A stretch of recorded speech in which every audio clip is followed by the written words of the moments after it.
Nous te bénissons, tendre Père, car tu es bon. Merci pour cette soirée, pour cette étude, cet enseignement que nous allons avoir. Que ton Saint-Esprit nous guide afin que nous puissions comprendre, saisir la grandeur de ton amour envers l'humanité. En Jésus-Christ, notre Sauveur, notre Seigneur, en lui, nous te prions. Amen. Le titre ce soir, d'abord, on s'excuse pour notre studio, ce n'est pas professionnel, donc on doit tout faire pour qu'on puisse avoir au moins le minimum de qualité. C'est un sujet quand même qui est assez profond, donc ce n'est pas une prédication, c'est une étude. Nous remercions ceux qui vont nous suivre en direct, mais nous voulons remercier aussi ceux qui vont nous suivre en différé. Si le Christ est Dieu,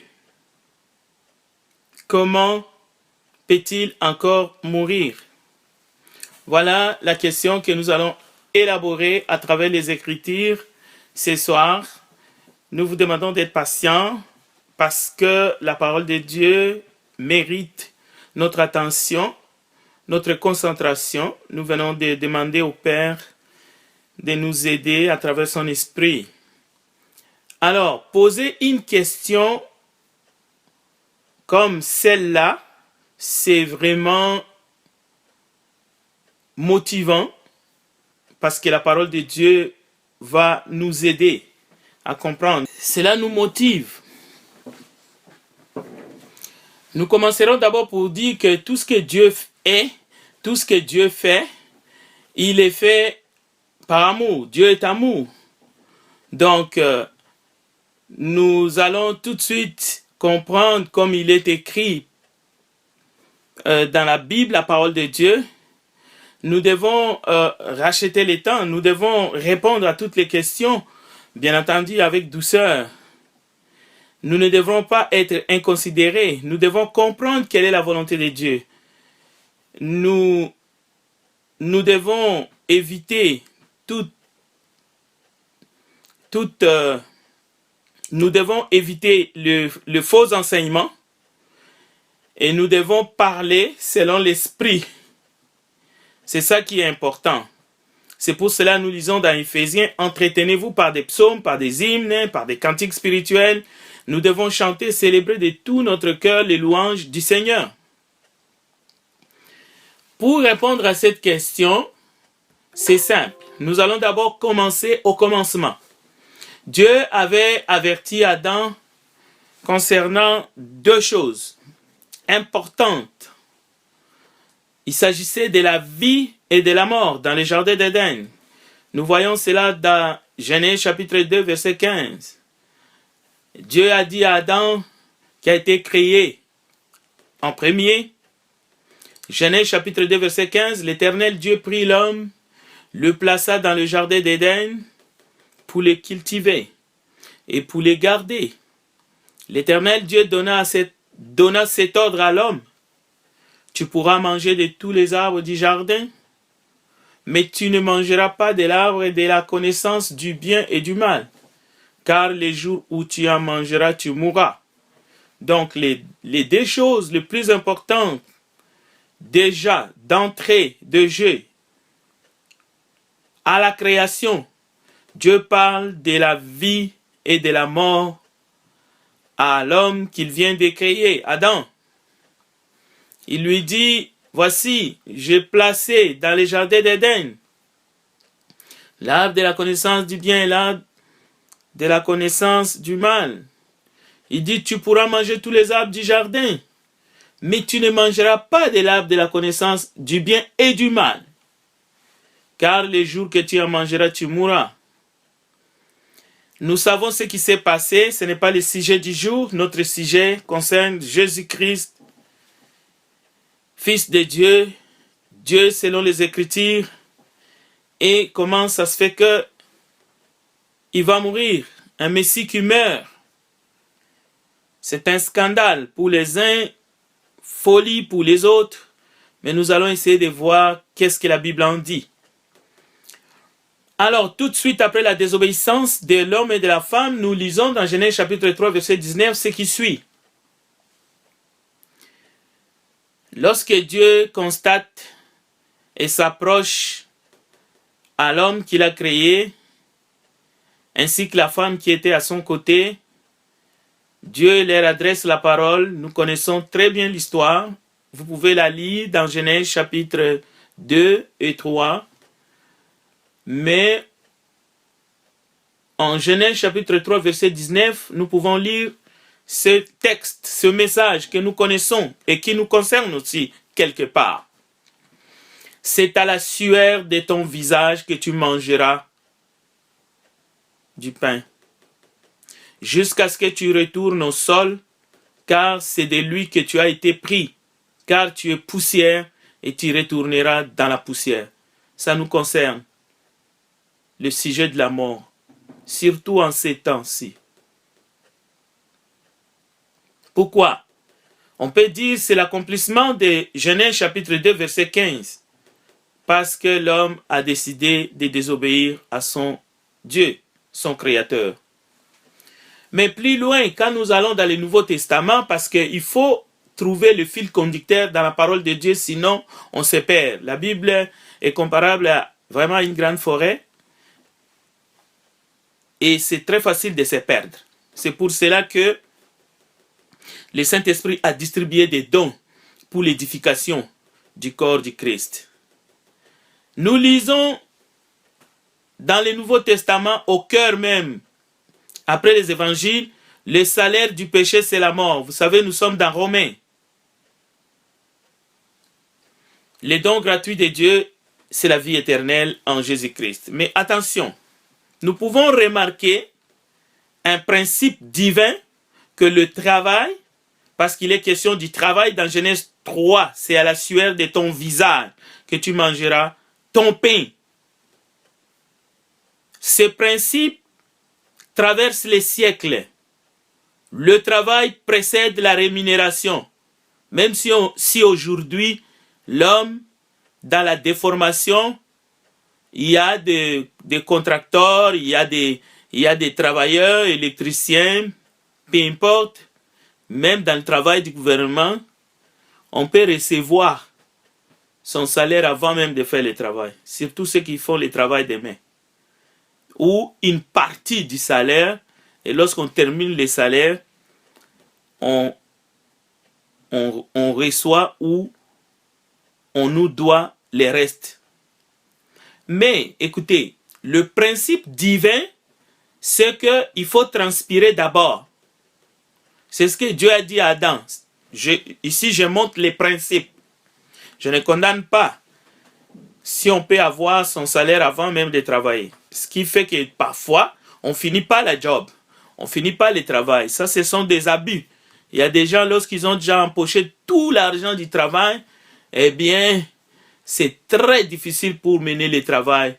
À terme, on évoque toutes sortes de raisons, des délais.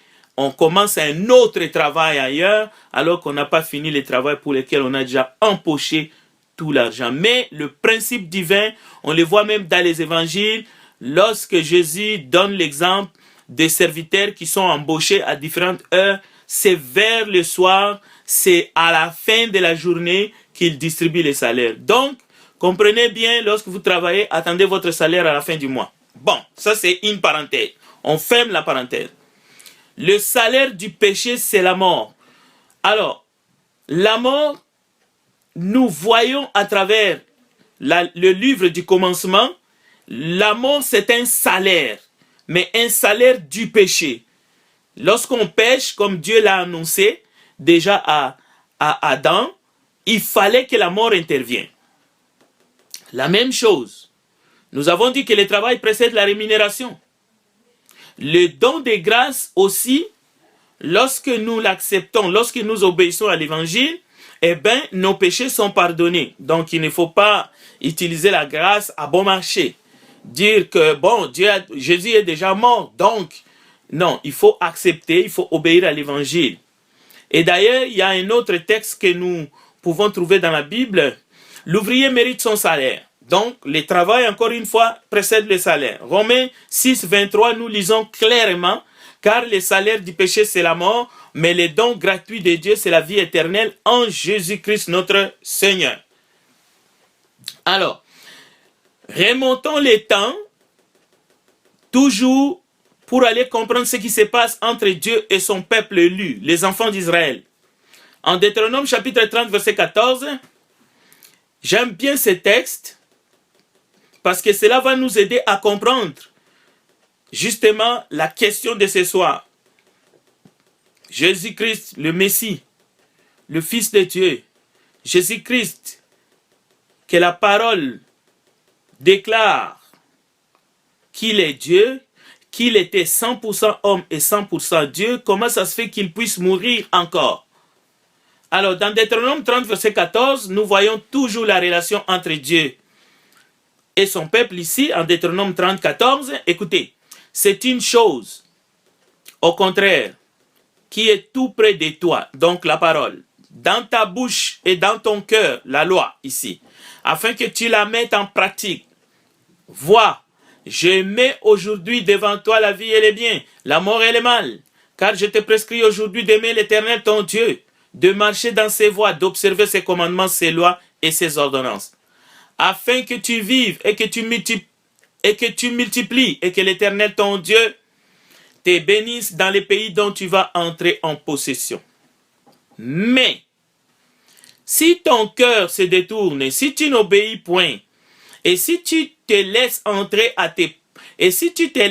entraîner à te prosterner devant d'autres dieux et à les servir, je vous déclare aujourd'hui que vous périrez, que vous ne prolongerez point vos jours dans les pays dont vous allez entrer en possession, après avoir passé les Jourdains. Et le verset 19, qui est le verset qui nous intéresse dans ces passages, j'en prends aujourd'hui à témoin contre vous les ciels et la terre. J'ai mis devant toi la vie et la mort, la bénédiction et la malédiction. Choisis la vie afin que tu vives toi et ta postérité pour aimer l'Éternel ton Dieu, pour obéir à sa voix, pour t'attacher à lui, car de cela dépend ta vie et la prolongation de tes jours.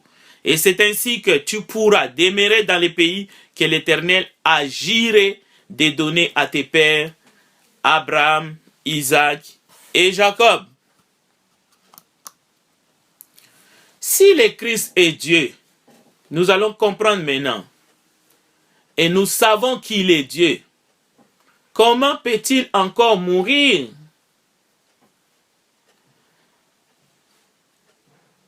Nous avons plusieurs pistes ce soir, parce que c'est une étude biblique. Dans Éphésiens chapitre 5, nous allons lire le verset 22. Écoutez bien la parole de Dieu. À partir du verset 22, bien entendu. Nous allons lire au moins de 22 à 32. Femmes, écoutez bien. Soyez soumises à vos maris comme au Seigneur. Vous commencez à vous poser des questions sûrement. Où est-ce qu'on veut en venir? Mais attendez. Femmes, soyez soumises à vos maris comme au Seigneur. Car le mari est le chef de la femme, comme Christ est le chef de l'Église, qui est son corps et dont il est le sauveur. Or, de même que l'Église est soumise à Christ, les femmes aussi doivent l'être à leur mari en toutes choses. Verset 25. Marie, écoutez bien, écoutons bien. Marie, aimez vos femmes comme Christ a aimé l'Église et s'est livré lui-même pour elle, afin de la sanctifier par la parole, après l'avoir purifiée par le baptême d'eau. Arrêtons-nous ici. Marie, aimez vos femmes comme Christ a aimé l'Église et s'est livré lui-même pour elle. Cela veut dire, on peut poser la question. Souvent, Jésus répondait à une question par une autre question. On s'interroge, s'il est le Messie, s'il est Dieu, pourquoi devrait-il encore mourir? Mais écoutez, vous qui êtes mariés ou qui avez le projet de se marier, pouvez-vous vous interroger une seule seconde? Pourquoi la parole de Dieu vous demanderait d'aimer votre épouse comme Christ a aimé l'Église et s'est livré lui-même pour elle?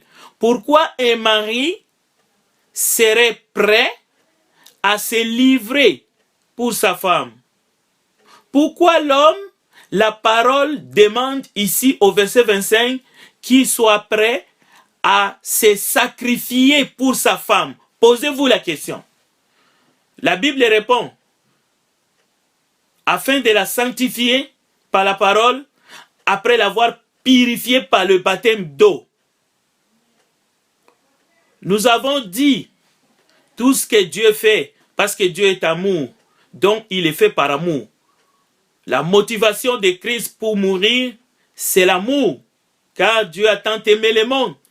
Alors, ce qui peut pousser le mari à se sacrifier pour sa femme, à se livrer pour sa femme, c'est dans le cadre de l'amour.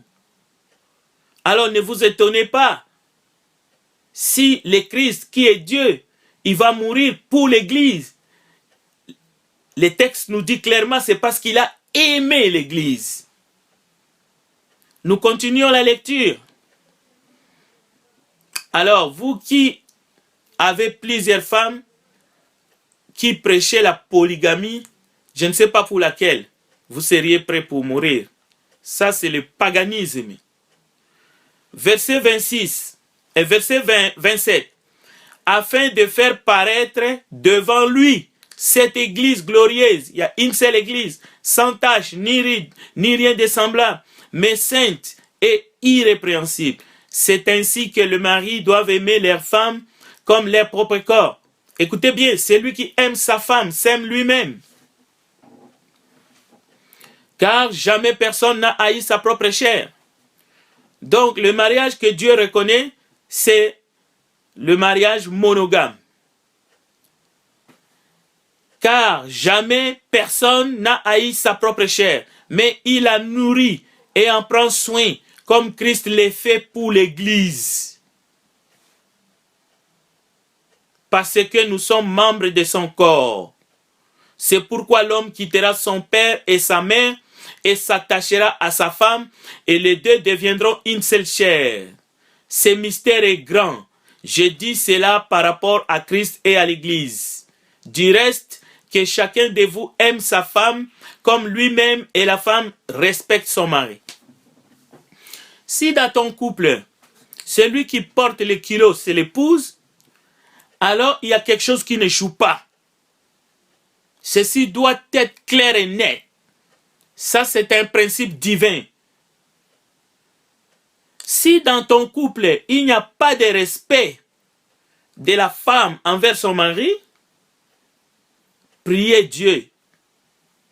Je ne dis pas qu'il faut divorcer, mais priez Dieu, cherchez Dieu dans les prières, parce qu'il y a quelque chose qui ne tourne pas rond. Cette question est au cœur de la foi chrétienne. Nous venons de voir ici la motivation de se sacrifier, de se livrer pour l'être aimé dans le cadre de Christ et l'Église. L'amour de Christ pour l'Église a fait que Christ s'est livré pour l'Église.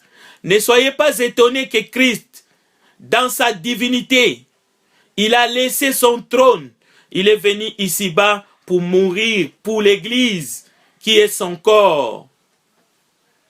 Personne ne peut haïr sa propre chair.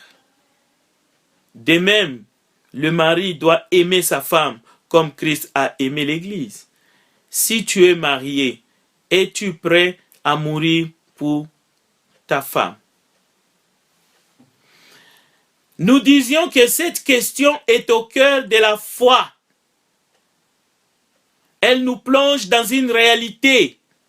Cette réalité est scandaleuse pour les Juifs, une folie pour les païens.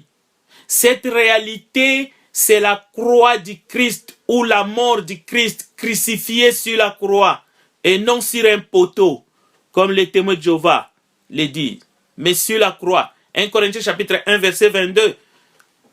Nous lisons 1 Corinthiens chapitre 1 verset 22 à 24, c'est Paul qui écrit: les Juifs demandent des miracles, les Grecs cherchent la sagesse. Nous prêchons Christ crucifié, scandale pour les Juifs et folie pour les païens. Mais puissance de Dieu et sagesse de Dieu pour ceux qui sont appelés, tant Juifs que Grecs.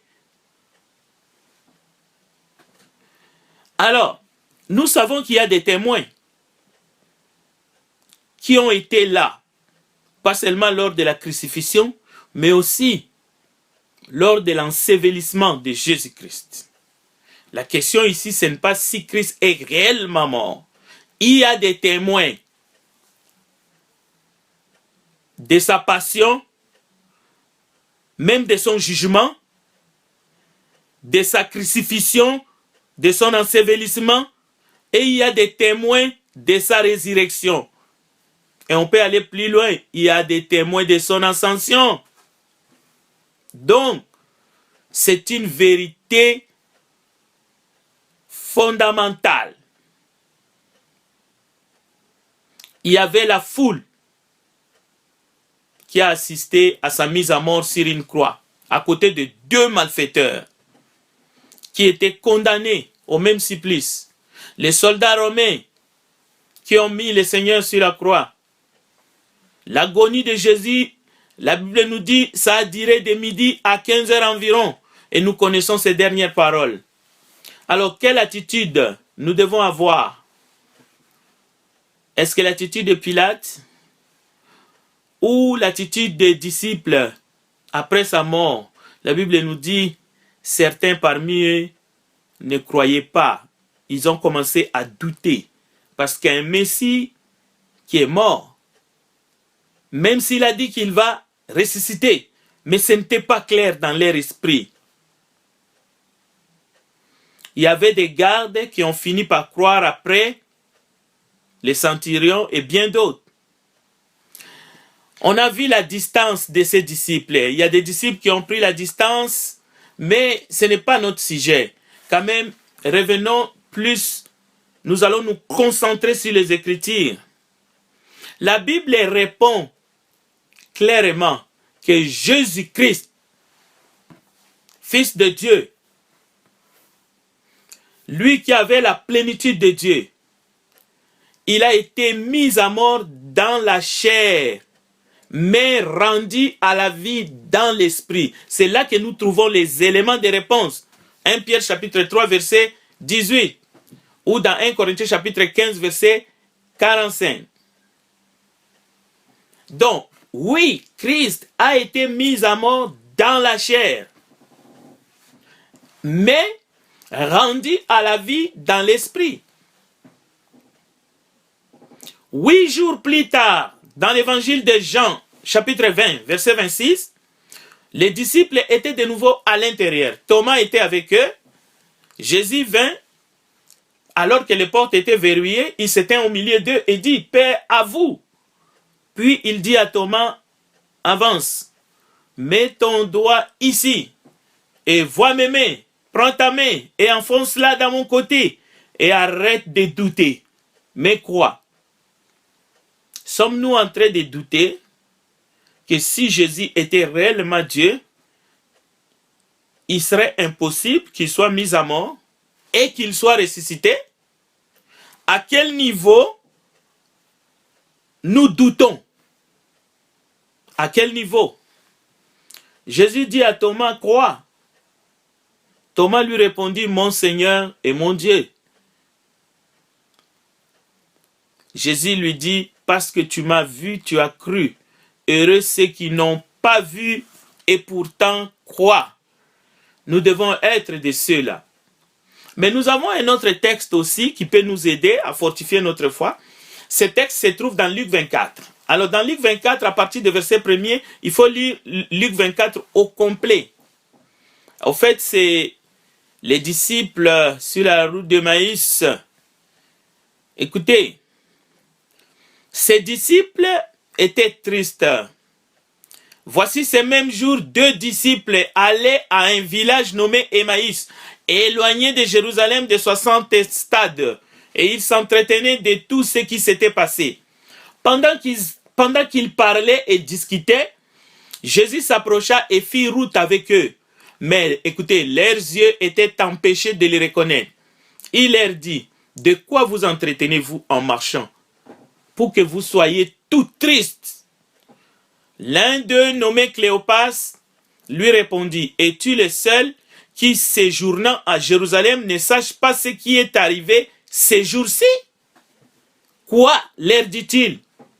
Et ils lui répondirent, ce qui est arrivé au sujet de Jésus de Nazareth, qui était un prophète puissant en œuvre et en parole devant Dieu et devant tout le peuple.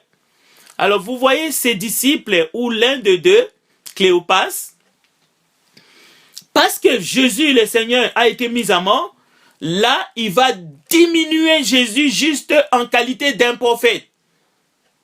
Comme Jean, qui était aussi un prophète, avec des signes dont on sait, mais qui a été mis à mort par Hérode. Donc pour Cléopas, Jésus n'est ni plus ni moins un prophète équivalent à Jean-Baptiste, ou à d'autres aussi, comme Élie, qui sont morts. Malgré qu'Élie a prié, on sait ce qui s'est passé, Dieu a répondu par le feu, mais Élie était tout simplement un homme qui a fini sa vie comme on sait, même si nous savons qu'il y a des textes qui disent qu'il est monté.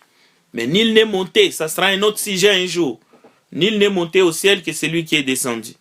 Nous verrons où est-ce que Élie s'est arrêté. Alors, le verset 20, Cléopas continue. Et comment les principaux sacrificateurs et nos magistrats l'ont livré pour les faire condamner à mort et l'ont crucifié. Écoutez, le verset 21, nous espérions que ce serait lui qui délivrerait Israël. Mais avec tout cela, voici le 3e jour que ces choses se sont passées. Il est vrai que quelques femmes d'entre nous nous ont fort étonnés, s'étant rendues au grand matin au sépulcre, et n'ayant pas trouvé son corps, elles sont venues dire que des anges leur sont apparus et ont annoncé qu'il est vivant. Quelques-uns de ceux qui étaient avec nous sont allés au sépulcre et ils ont trouvé les choses comme les femmes l'avaient dit. Mais lui, ils ne l'ont point vu. Alors Jésus leur dit, ô hommes sans intelligence, et dont le cœur est lent à croire tout ce qu'ont dit les prophètes, ne fallait-il pas que le Christ souffrit ces choses et qu'il entra dans sa gloire? Et commença par Moïse et par tous les prophètes, il leur expliqua dans toutes les Écritures ce qui les concernait. Lorsqu'ils furent près du village où ils allaient, il parut vouloir aller plus loin. Mais ils le pressèrent en disant, reste avec nous, car le soir approche, les jours est sur son déclin. Et il entra pour rester avec eux. Pendant qu'il était à table avec eux, il prit le pain, et après avoir rendu grâce, il le rompit et le leur donna.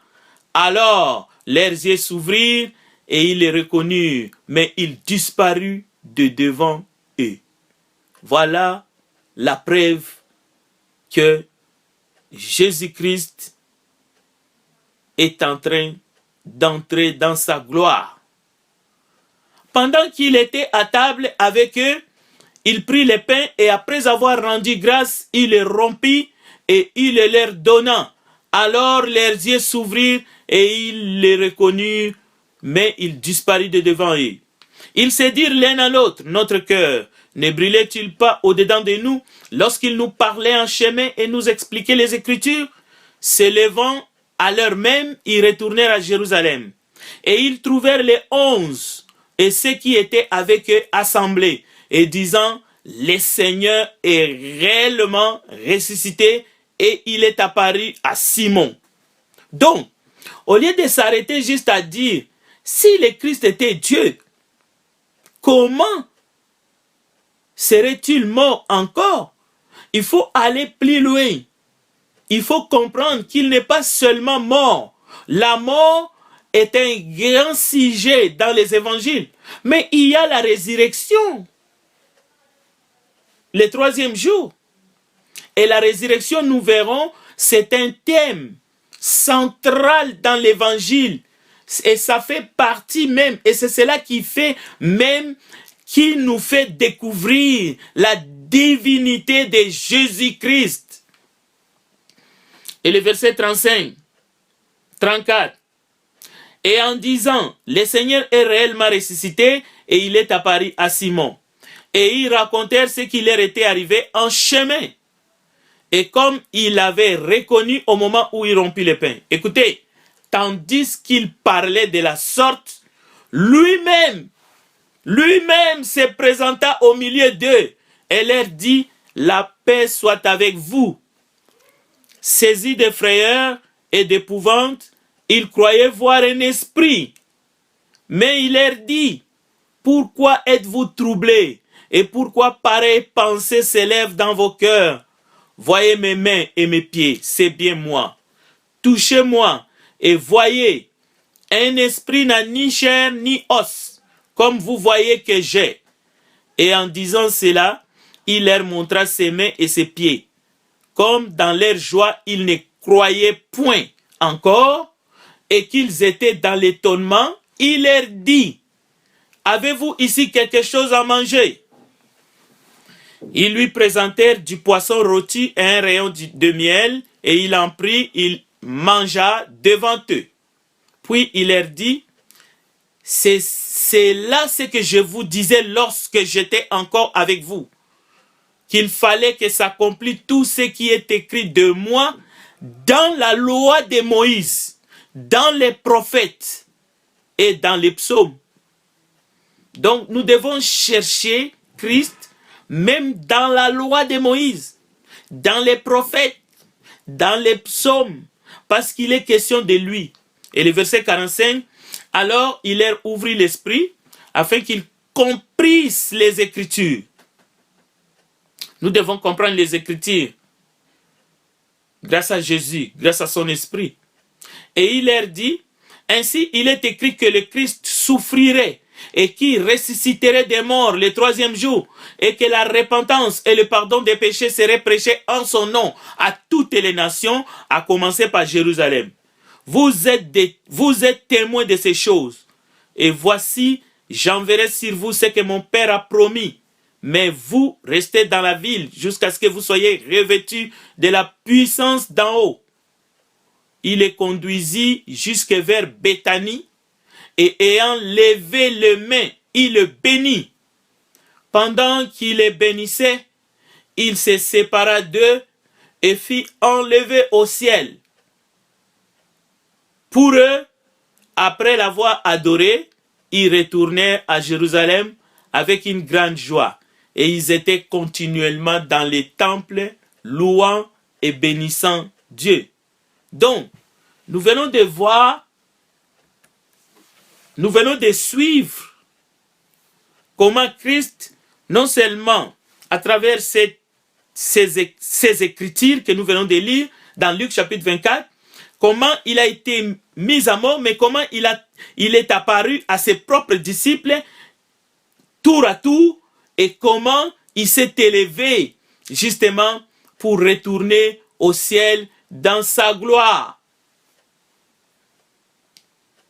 Alors, pour comprendre, lui, Jésus-Christ, qui était fils de Dieu, c'est-à-dire qui avait la plénitude de Dieu, et qui est Dieu, parce que nous venons de voir, dans 1 Jean chapitre 5, versets 20 à 21, il le déclare lui-même. Il faut comprendre comment est-ce qu'il a vécu ces derniers instants. Jésus n'a jamais cessé, lors de son séjour ici-bas, de déclarer, par exemple, que Dieu était son propre Père. Écoutez bien, c'est pas comme nous. Jésus déclarait que Dieu était son propre Père. Mais il disait aussi qu'il avait accepté librement cette mort par amour pour nous. Comme il avait annoncé à ses disciples. Et nous venons de voir dans Luc chapitre 24. Et en allant vers la croix, il n'a ressenti ni colère, ni révolte vis-à-vis de la coupe de la colère qu'il devrait boire. Matthieu chapitre 26, verset 41. Veillez et priez afin que vous ne tombiez pas dans la tentation. L'esprit est bien disposé, mais la chair est faible. Il s'éloigna une seconde fois et pria ainsi. Mon Père, s'il n'est pas possible que cette coupe s'éloigne sans que je la boive, que ta volonté soit faite. Donc, Jésus savait que sa mort n'était pas la fin de tout, mais le passage pour retourner vers son Père. Il a promis justement à l'un des condamnés, Jésus lui promet de le retrouver le même jour au paradis. Luc 23, verset 43. Cela veut dire quoi? La relation entre le Père et le Fils est restée intense jusqu'à l'accomplissement de la mission finale de Jésus-Christ. C'est pour cela qu'il dit tout est accompli et il s'adresse à son Père, même lorsqu'il dit Père, pardonne-leur car ils ne savent pas ce qu'ils font. Donc, les troubles que certains ont, en disant s'il était Dieu, comment ça se fait qu'il est mort encore? C'est parce qu'ils ne réalisent pas que Jésus est mort quant à la chair et non quant à l'esprit. Quant à l'esprit, Jésus est resté vivant. Jésus est resté connecté avec son Père. Et nous verrons plus loin qu'en allant vers la mort, on dirait qu'il est allé faire une promenade parce qu'il est allé prêcher aux esprits qui étaient en prison. Est-ce qu'on peut dire ça à ceux qui meurent aujourd'hui? Parce qu'il y en a qui meurent deux fois.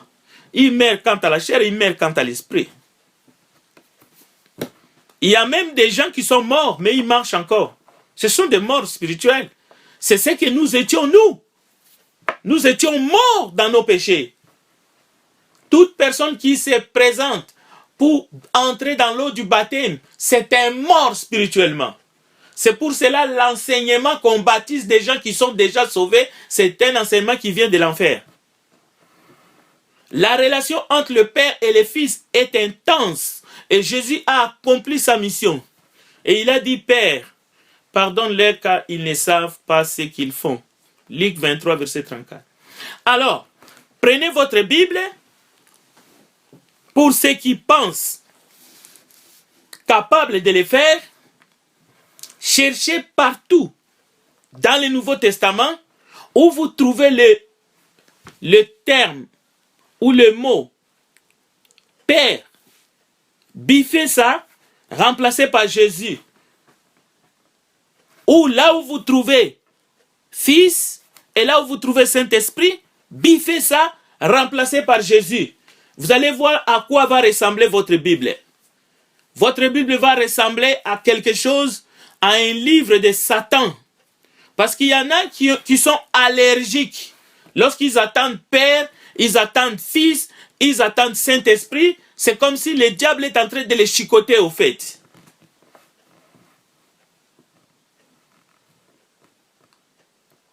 La Bible est là pour rester. Écrivez votre propre Bible. Mais personne ne va les lire. Ça sera une Bible démoniaque.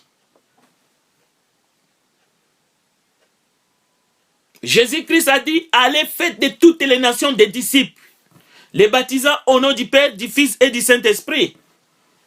Quelqu'un qui aime Dieu, quelqu'un qui croit que les Écritures sont inspirées par le Saint-Esprit, il ne peut pas inventer une doctrine pour essayer de dire ils ont reçu une révélation de quelqu'un qui est déjà mort et qui les a trompés au fait que Père, Fils, Saint-Esprit, nous n'avons plus le droit de les prononcer et ça n'existe pas. Il faut juste dire Jésus, Jésus, Jésus, Jésus.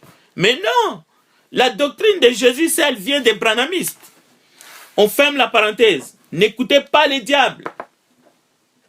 Dans toute la Bible, de Genèse à l'Apocalypse, il n'y a rien. Il ne faut rien ajouter, il ne faut rien retrancher. Quand les soldats arrivent près de Jésus pour l'achever, ils voulaient lui briser les jambes, ils voient qu'il est déjà mort. Alors l'un d'eux lui perce les côtés d'un coup de lance. La parole déclare, il y sortit de l'eau et du sang. Jean chapitre 19, verset 32 à 34. Les centurions qui assistaient à la mort de Jésus reconnaissent son lien unique avec les frères. Il dit vraiment, cet homme était fils de Dieu. Marc chapitre 15, verset 29. Jésus est enseveli le soir même dans un tombeau neuf par un de ses disciples, Joseph d'Arimathée et Nicodème, selon les rites juifs. Alors, le diable a dit, ça n'est fini de la vie de cet homme. J'ai gagné la partie. Non, la mort de Jésus n'est pas une défaite. Voilà pourquoi même la question, s'il est Dieu, comment peut-il mourir encore? C'est juste une question pour les esprits troublés. Parce que la mort de Jésus, c'est une victoire. C'est en mourant qu'il a détruit le pouvoir de la mort. Même la puissance de la mort. Parce que Jésus est apparu ressuscité à ses proches, à ses disciples. On pouvait les reconnaître. C'est Jésus que vous avez crucifié. Dieu l'a ressuscité. Nous en sommes témoins. Dieu l'a fait Seigneur, écoutez bien, et Christ. C'est pour cela que nous disons Jésus le Christ. Parce que Christ, ce n'est pas un prénom ou un nom de famille de Jésus. C'est un titre. Christ veut dire oint. Et dans Actes des Apôtres, chapitre 2, verset 14 à 36, il est écrit, c'est Jésus, je paraphrase, c'est Jésus que vous avez crucifié, Dieu l'a ressuscité. Et il a fait de lui Seigneur et Christ. Donc, par sa mort dans le corps de sa chair, Jésus-Christ est mort. Donc, sa mort a été constatée et nous devons le comprendre comme une mort dans le corps de sa chair pour nous faire paraître devant lui saint et irrépréhensible et sans reproche. C'est comme quelqu'un qui est prêt à se livrer pour sa femme par amour, mais pour faire paraître cette épouse devant Dieu purifiée à travers l'eau du baptême. Si vous n'êtes pas prêt à le faire, c'est que vous êtes un usurpateur. Vous n'avez pas le droit d'avoir cette femme à vos côtés. Hébreux chapitre 9, verset 14. La mort de Jésus, écoutez, combien plus le sang de Christ qui par un esprit éternel s'est offert lui-même sans tâche à Dieu. C'est ça, il est question de la mort de Jésus ici. Ce n'est pas pour rien que Christ est mort. Il ne faut même pas poser la question. Il s'est donné à la mort justement par un esprit éternel. Il s'est offert sans tâche à Dieu. Il n'y en avait pas quelqu'un d'autre qui pouvait s'offrir à Dieu afin que nous soyons purifiés, afin que notre conscience soit purifiée des œuvres mortes, afin que nous puissions servir le Dieu vivant comme nous le faisons aujourd'hui. Hébreux chapitre 9, verset 26. Autrement, il aurait fallu qu'il eût souffert plusieurs fois depuis la création du monde. Tandis que maintenant, à la fin des siècles, il a paru une seule fois pour abolir les péchés par son sacrifice. Donc, le sacrifice de Jésus, c'est sa mort. C'est sa mort. Il a fallu, malgré sa divinité, malgré sa vie de sainteté, malgré le message qu'il nous a apporté, le message de l'amour du Père, mais il fallait que le tout soit accompli par son sacrifice. D'ailleurs, c'est parce qu'il est fils de Dieu, c'est parce qu'il est Dieu, c'est parce qu'il est venu de Dieu que son sacrifice était acceptable. C'est pour ça, lors de son ascension, il est allé faire quoi? Il a apporté le triomphe à Dieu. Il a apporté justement, il est allé montrer à son Père que j'ai accompli la mission que tu m'as confiée. Parce qu'il est venu de Dieu. Il est venu d'en haut. Jésus n'est pas disciple. Jésus n'est pas d'en bas. Lui-même, il a dit, je suis d'en haut, vous êtes de la terre. Mais lui, il était d'en haut. Car chose impossible à la loi, parce que la chair la rendait sans force. Dieu a condamné les péchés dans la chair, en envoyant à cause du péché son propre fils dans une chair semblable à celle du péché. Donc, écoutez bien, beaucoup de gens sont dans la confusion. Parce qu'ils arrivent à la conclusion, parce que le salaire du péché c'est la mort, donc Jésus étant homme, probablement qu'il a péché, c'est pour cela qu'il devrait mourir. Non, loin de là. 2 Corinthiens chapitre 5, verset 21. Écoutez, c'est lui qui n'a point connu le péché. C'est lui qui n'a point connu le péché. Même si Jésus a porté le péché, il n'a point connu le péché. Alors celui qui n'a point connu le péché ne peut être qu'un être divin. Parce que la Bible dit tous ont péché. La Bible dit il n'y a pas un seul juste sur la terre. Pas même un seul. Écoutez, celui qui n'a point connu le péché, il a fait devenir péché pour nous, afin que nous devenions en lui justice de Dieu. Il est devenu péché parce qu'il a porté nos péchés sur son corps. Mais il n'a pas connu le péché dans le sens qu'il a enfreint les commandements de Dieu ou la loi de Dieu. Non, il n'a jamais enfreint une seule loi. Il n'a jamais enfreint les commandements de Dieu. Il a fait toute la volonté de Dieu et rien que la volonté de Dieu. Il a marché dans la sainteté pendant ces 33 ans ici-bas sur terre. Écoutez, Galates 1,4. Jésus-Christ s'est donné lui-même pour nos péchés afin de nous arracher du présent siècle mauvais, selon la volonté de notre Dieu et Père. Alors, ceux qui pensent qu'il y a encore quelque chose de bon, oui, dans la création, mais écoutez, ce siècle est mauvais et Jésus s'est donné pour nos péchés afin de nous arracher du présent siècle. Alors si vous vous accrochez au présent siècle, aux coutumes du siècle présent, si vous vous accrochez justement aux traditions du siècle présent, alors vous ne ferez jamais la volonté de Dieu, la volonté de notre Père. Christ nous a rachetés de la malédiction de la loi, étant devenu malédiction pour nous, car il est écrit maudit est quiconque est pendu au bois. Alors, Tite dit, lui qui s'est donné lui-même pour nous afin de nous arracher de toute iniquité et de se faire un peuple qui lui appartienne, purifié par lui et zélé pour les bonnes œuvres. Alors, si nous sommes véritablement rachetés, nous devons être zélés pour les bonnes œuvres. Nous ne devrions pas, si nous sommes en Christ, nous poser la question, pourquoi, s'il était Dieu, il est mort encore? Mais non, cela veut dire, nous ne comprenons pas le message de l'évangile. Hébreux 9, autrement, il aurait fallu qu'il eût souffert plusieurs fois. Non, il a paru une seule fois pour abolir les péchés par sa mort. S'imaginer qu'on a fini d'apprendre de la parole de Dieu, s'imaginer qu'on connaît Jésus comme on devrait le connaître et nous n'avons plus besoin d'examiner la parole de Dieu, c'est vraiment se perdre. S'imaginer qu'on connaît tout, c'est faux. La Bible dit nous ne connaissons qu'en partie. Jésus étant venu sur la terre,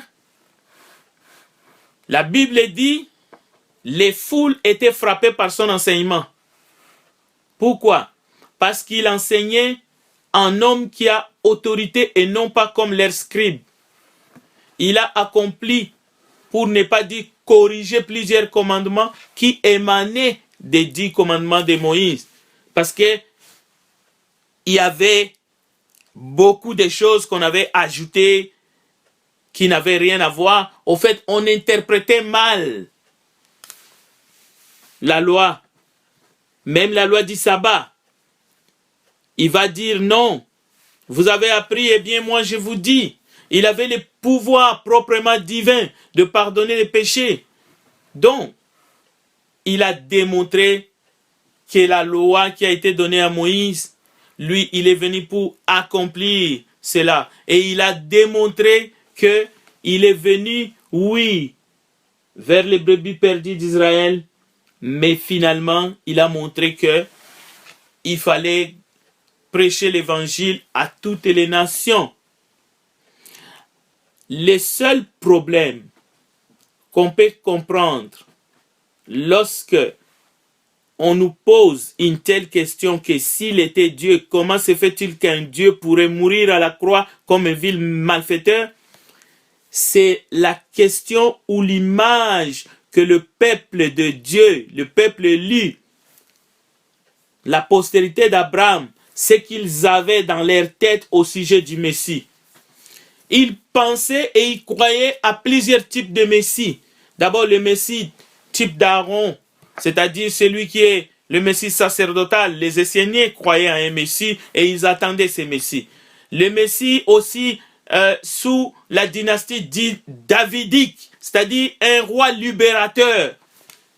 Le peuple de Dieu a entendu ce roi qui devrait venir pour les libérer de l'oppression des peuples qui les entouraient. La venue d'un fils de David, libérateur d'Israël. Si vous lisez Flavius Joseph, les Juifs attendaient un tel Messie. Au 1er siècle, l'attente messianique n'était pas universelle. C'était une attente messianique qui ne concernait que le peuple juif. Même la croyance à la résurrection ne concernait pas. Il y a des peuples qui ne croyaient pas à la résurrection. Donc, on peut comprendre, alors que lorsque le moment fut venu, le temps fut accompli, que le Fils de Dieu est entré, justement, il est venu chez les siens, et les siens ne l'ont point reçu, on peut comprendre que, et ils avaient des doutes, ils ne pouvaient pas croire à un Messie qui devrait mourir. Mais aujourd'hui, nous avons les Écritures. Ça, c'est une question dépassée. Les Saintes Écritures, dans Isaïe, par exemple, chapitre 9, nous pouvons les lire. Les titres de fils de Dieu, selon la confession de Pierre, est suffisante, finalement. Simon-Pierre répondit, « Tu es le Christ, le Fils du Dieu vivant. » Jésus, reprenant la parole, lui dit, « Tu es heureux, Simon, fils de Jonas, car ce ne sont pas la chair et le sang qui t'ont révélé cela, mais c'est mon Père qui est dans les cieux. »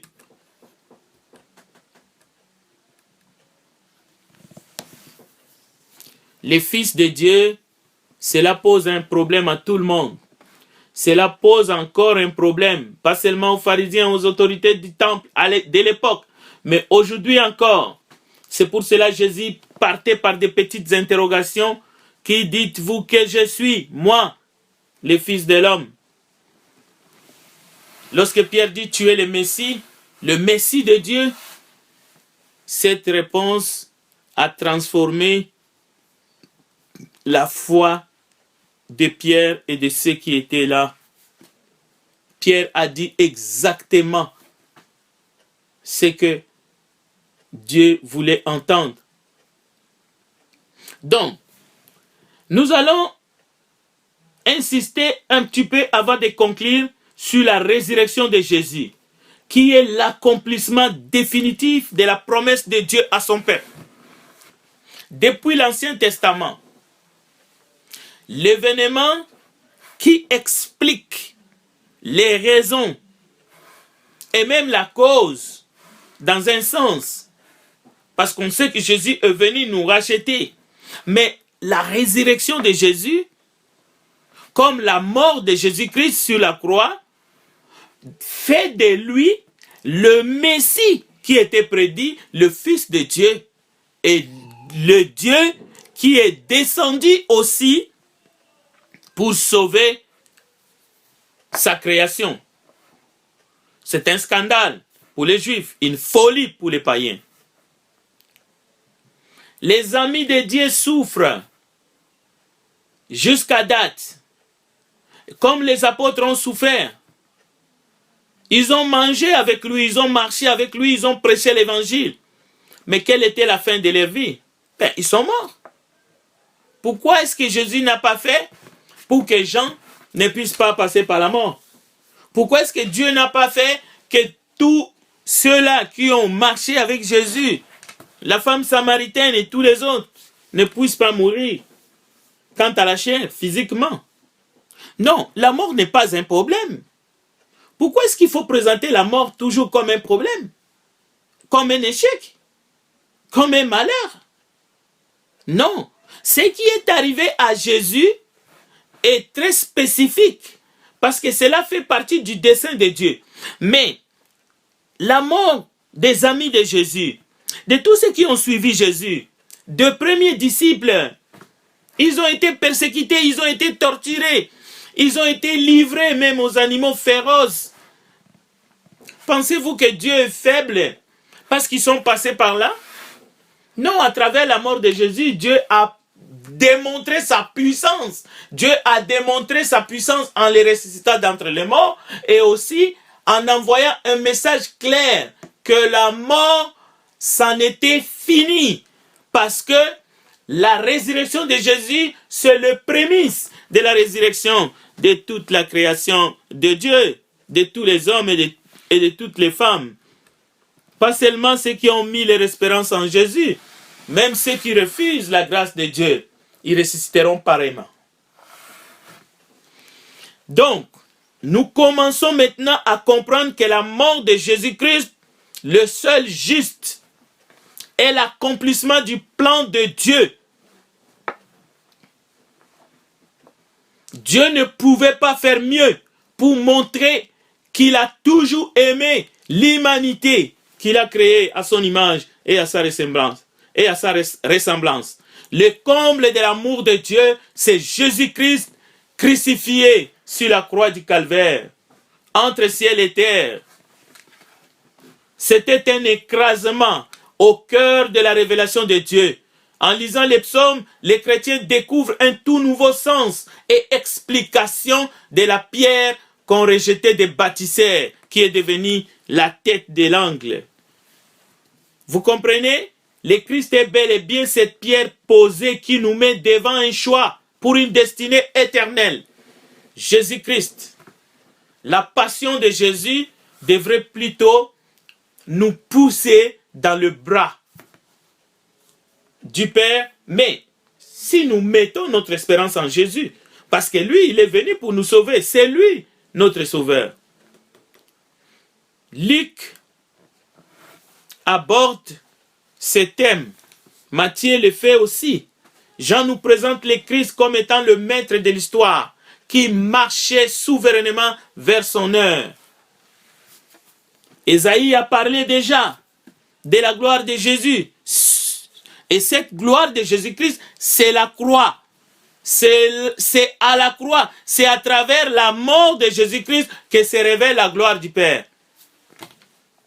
Et tout à fait comme nous avons vu les disciples sur le chemin de Maïs, il faut l'aide du Saint-Esprit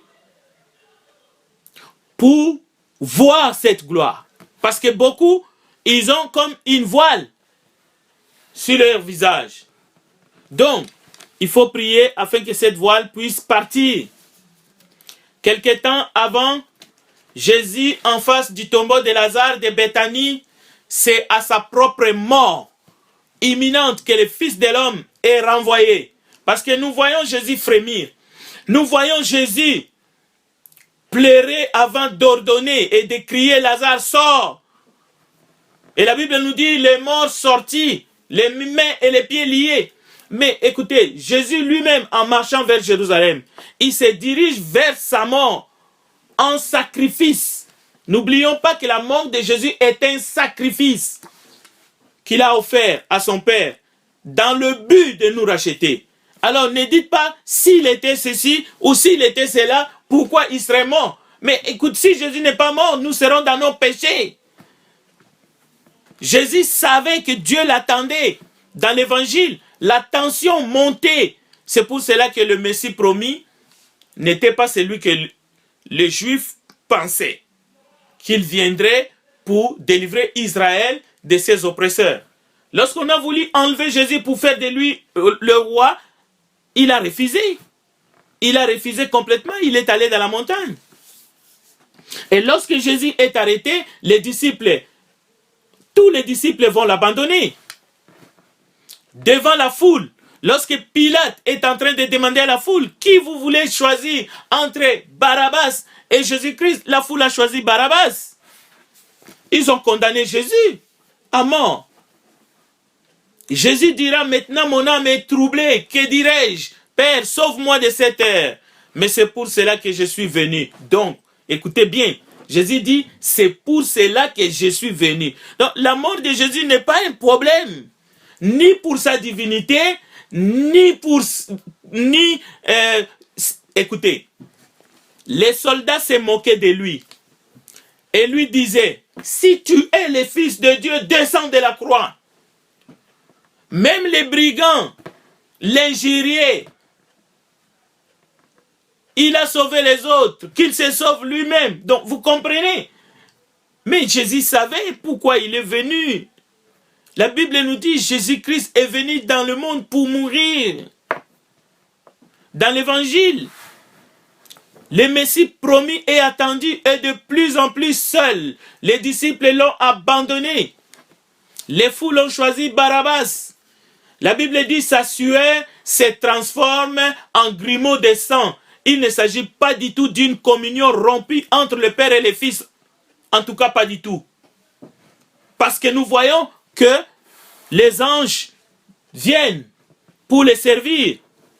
Christ était vraiment l'un des nôtres dans la confrontation avec la mort. Il prend sur lui la condamnation du genre humain. Sa situation est unique. Toutes nos paroles face à la souffrance et à la mort seront toujours partielles. Je dis bien face à la souffrance et la mort de Jésus-Christ seront toujours partielles et souvent maladroites. Et même face à notre propre souffrance et notre propre mort physique, nos paroles seront souvent maladroites. Regardez comment les gens se plaignent face à la souffrance. Regardez. Mais à la lumière de ce que le Christ a lui-même vécu et accompli, nous pouvons parler de la souffrance. Nous pouvons parler de la passion de Christ. Nous pouvons parler de sa mort. Parce que lui-même, il a parlé de sa mort. Il n'a pas fait de sa mort un sujet de débat. Chaque fois qu'il a parlé de sa mort à ses disciples ne comprenaient pas. Alors, il y a des gens aujourd'hui encore qui parlent de la mort de Jésus, mais ils ne comprennent rien du tout. C'est une question de foi, d'espérance et de reconnaissance.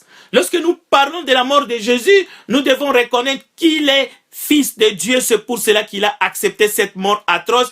Et parce que Dieu était en lui et lui, il était en Dieu. La Bible dit qu'il était Dieu. Dieu parmi nous, Emmanuel. Et vers la fin de cette vie présente, parfois nous sommes angoissés. Nous pensons que la mort qui va nous frapper aujourd'hui ou demain, c'est la déchéance. C'est un point final. Il y en a qui lisent Ecclésiaste et qui disent c'est fini. Les morts, ils n'ont plus de souvenirs. Au fait, la tombe est devenue le terminus où l'âme et l'esprit, tout ce que vous voulez, parce que l'être humain, c'est quand même l'âme, le corps et l'esprit. On croit que c'est la disparition totale. Tout s'arrête à la tombe. Eh bien, cette idée-là, elle est fausse. Jésus a été confronté à la mort pour nous. Même en allant vers la mort, il n'a pas cessé d'être le bon berger. En mourant sur la croix, Jésus n'a pas cessé d'être l'enseignant par excellence. En mourant sur la croix, Jésus n'a pas perdu son souci pour ses brebis. C'est extraordinaire. Lorsque Jésus à la croix, il regarde sa mère et il regarde les disciples qu'il aimait. Il lui dit, voici ta mère. Et il dit à son disciple et à sa mère, voici ton fils. Il n'a rien perdu. Il était concentré parce qu'il savait que cette mort-là n'était qu'une étape. N'était qu'une étape. Au moment où tous sont désemparés, les yeux du Rédempteur étaient dans la communion totale avec le Père. Il pensait à ses brebis. Lors de son arrestation, il a dit à ceux qui sont venus l'arrêter, il a dit, si c'est moi que vous cherchez, laissez aller ceci. Cela veut dire que le Christ n'est pas venu en pique-nique ou en touriste ici-bas sur la terre. Il est venu d'en haut et il est venu sur la terre pour nous sauver.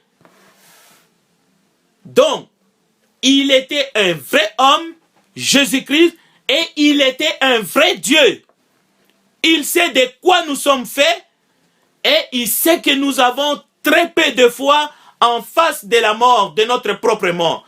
Et en lui, nous pouvons comprendre ces choses et ne plus avoir la peur de la mort. Parce que nous étions esclaves de la crainte de la mort. Nous étions enchaînés. Et lui, il est venu détruire cela. Alors ne vous demandez plus comment ça se fait que lui qui est Dieu, et il est mort. Mais écoutez, oui, à moins que si vous n'êtes pas encore en Christ, ben, voici la réponse. Voici la réponse. Sa mort sur la croix, c'est pour te délivrer de la crainte de la mort qui nous retenait captifs. Alors Jésus-Christ est Dieu et il est véritablement mort sur la croix pour nous sauver. 1 Corinthiens chapitre 15 verset 3. Écoutez bien, nous sommes en train de conclure. Je vous ai enseigné avant tout, comme je l'avais aussi reçu, que Christ est mort pour nos péchés selon les Écritures.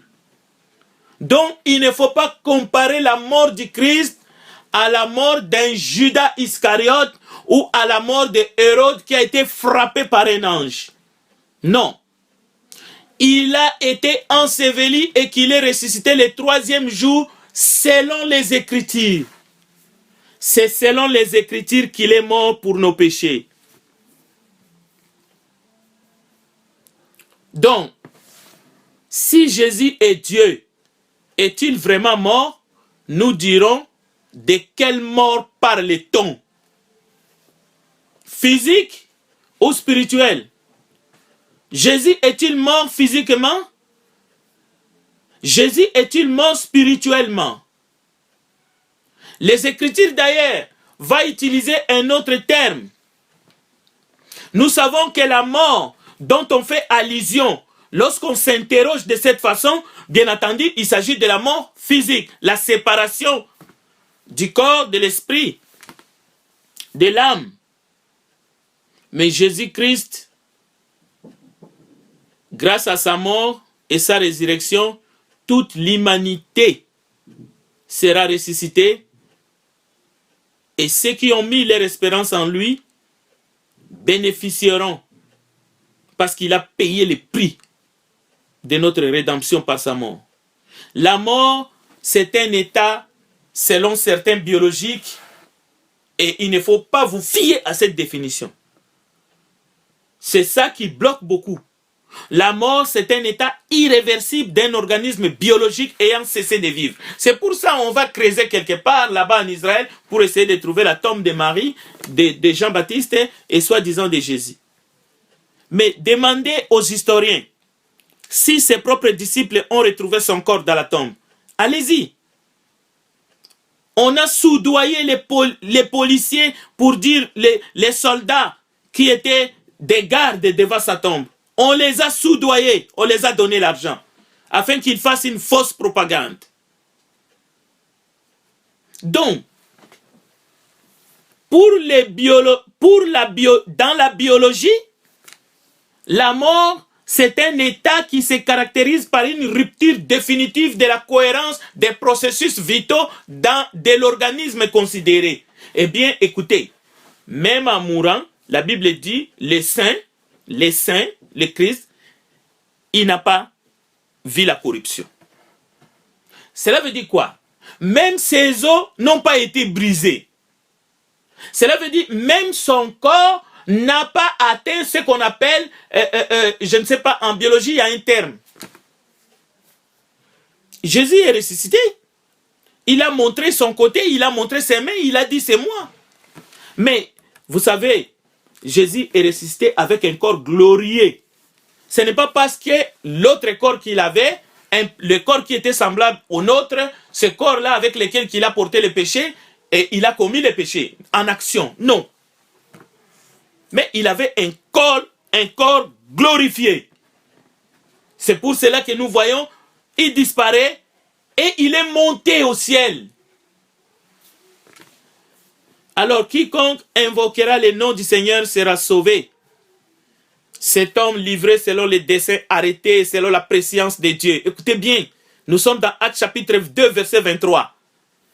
Cet homme livré selon les desseins arrêtés et selon la prescience de Dieu, vous l'avez crucifié, vous l'avez fait mourir par la main des impies.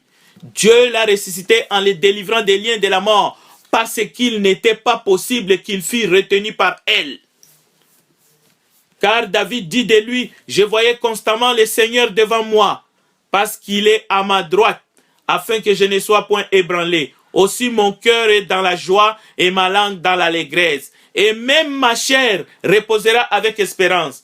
Car tu n'abandonneras pas mon âme dans les séjours des morts. Et tu ne permettras pas que ton sein voie la corruption. Tu m'as fait connaître les sentiers de la vie. Tu me rempliras de joie par ta présence. Homme frère, qu'il me soit permis de vous dire librement au sujet du patriarche David qu'il est mort, qu'il a été enseveli et que son sépulcre existe encore aujourd'hui parmi nous, comme il était prophète et qu'il savait que Dieu lui avait promis avec serment de faire asseoir un de ses descendants sur son trône. C'est la résurrection du Christ qu'il a prévue et annoncée en disant qu'il ne serait pas abandonné dans le séjour des morts et que sa chair ne verrait pas la corruption. C'est ce Jésus que Dieu a ressuscité. Nous en sommes tous témoins. Donc, nous comprenons par là que la mort de Jésus n'est pas à confondre avec n'importe quelle mort. Et sa résurrection, c'est le prémisse de notre résurrection. Actes chapitre 2, verset 33. Élevé par la droite de Dieu, il reçut du Père le Saint-Esprit qui avait été promis et il l'a répandu, comme vous le voyez et l'entendez. Car David n'est point monté au ciel, mais il dit lui-même, le Seigneur a dit à mon Seigneur, assis-toi à ma droite, jusqu'à ce que je fasse de tes ennemis ton marchepied. Que toute la maison d'Israël sache donc avec certitude, Dieu a fait Seigneur et Christ ce Jésus que vous avez crucifié. Et après avoir entendu ce discours, ils eurent le cœur vivement touché. Et ils dirent à Pierre et aux autres apôtres, hommes frères, que ferons-nous? Pierre leur dit, répentez-vous et que chacun de vous soit baptisé au nom de Jésus-Christ pour le pardon de vos péchés. Et vous verrez, et vous recevrez les dons du Saint-Esprit. Car la promesse est pour vous, pour vos enfants et pour tous ceux qui sont au loin, en aussi grand nombre que le Seigneur notre Dieu les appellera. Et par plusieurs autres paroles, il les conjurait et les exhortait, disant, sauvez-vous de cette génération perverse. Ceux qui acceptèrent sa parole furent baptisés, et en ces jours-là, le nombre des disciples s'augmenta d'environ 3000 âmes. Ils persévéraient dans l'enseignement des apôtres, dans la communion fraternelle, dans la fraction du pain et dans les prières. Je vais terminer en vous posant une question directe.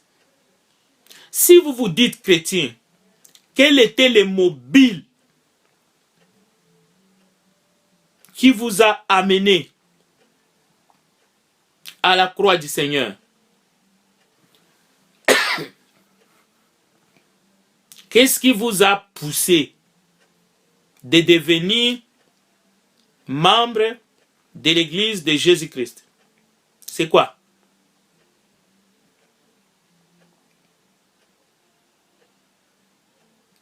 Si ce n'est pas parce que vous avez compris qu'un innocent, que Dieu est venu sur la terre et qu'il a été maltraité pour toi, pour tes péchés, et qu'il a été mis à mort, et que vous avez compris qu'il ne méritait pas la mort. C'est toi qui méritais de mourir. C'est toi qui étais le condamné. Le Barabbas. Mais lui, il a pris ta place. Il a pris ma place. Et qu'il a vaincu la mort. Dieu l'a ressuscité d'entre les morts. Et que votre cœur a été vivement touché. votre âme, votre esprit a été vivement touché comme ceux qui ont écouté les messages de l'évangile dans Actes chapitre 2 à partir du verset 33 jusqu'au verset 42, sachez-le que vous n'êtes pas encore chrétien. Et que vous avez compris que Dieu l'a ressuscité d'entre les morts. Et non seulement qu'il est monté, mais qu'il va revenir. De la même façon que les anges ont dit, c'est Jésus. De telle façon que vous l'avez vu monter, vous le verrez qui reviendra. Si ce n'est pas ça le mobile de votre conversion, repentez-vous. Repentez-vous. C'est pour cela que chaque premier jour de la semaine, nous célébrons, nous commémorons sa mort, son ensevelissement, jusqu'à ce qu'il revienne. Et nous proclamons sa résurrection le premier jour de la semaine. Lorsque nous aurons, Dieu permettra que nous puissions avoir un enseignement sur Jésus-Christ, le maître du sabbat. Vous comprendrez qu'il n'y a pas eu troc entre le sabbat juif et le premier jour de la semaine, le jour où les chrétiens se réunissaient pour rompre le pain. Il n'y a pas eu troc.